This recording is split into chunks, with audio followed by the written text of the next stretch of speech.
Atëherë kur duhet të pushojnë, punëtorët do të rikthehen në rrugët e Shkupit më 1 maj, por jo për të festuar, por për të protestuar. Kryetari i lidhjes së sindikatave të Maqedonisë, Slobodan Trendafilov, njofton edhe për një protestë masive më 1 maj, përkatësisht në ditën ndërkombëtare të punës. Ata kërkojnë rritje të menjëhershme të pagave, duke theksuar se standardi jetësor i qytetarëve vazhdon të përkeqësohet. Kreu i LSM-së bëri të ditur se protesta do të mbahet më 1 maj me fillim nga ora 11.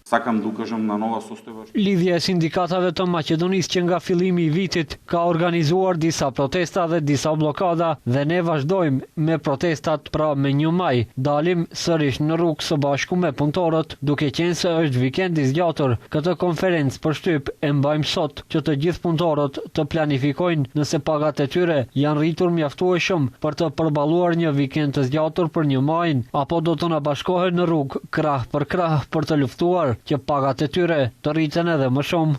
Duke pasur parasysh rritjen e çmimeve, Trendafilov tha se rritja e pagave është e domosdoshme, ndaj ai bëri thirrje për të gjithë punëtorët dhe sindikatat e tjera që të bashkohen në protestë. Antarët e lidhjes së sindikatave të Maqedonisë, respektivisht udhëheqësit, familjet e tyre dhe njerëzit që luftojnë për rritjen e pagave të punëtorëve do të jenë në rrugë më 1 maj dhe për këtë arsye i ftojmë të gjithë punëtorët, madje edhe të gjithë sindikatat e vërteta që më 1 maj në vend të koktejleve të shtrejta në hotele dhe restorante luksoze të organizojnë protesta të 1 majit ku do të tregojnë se pagat në Maqedoni janë të ulta.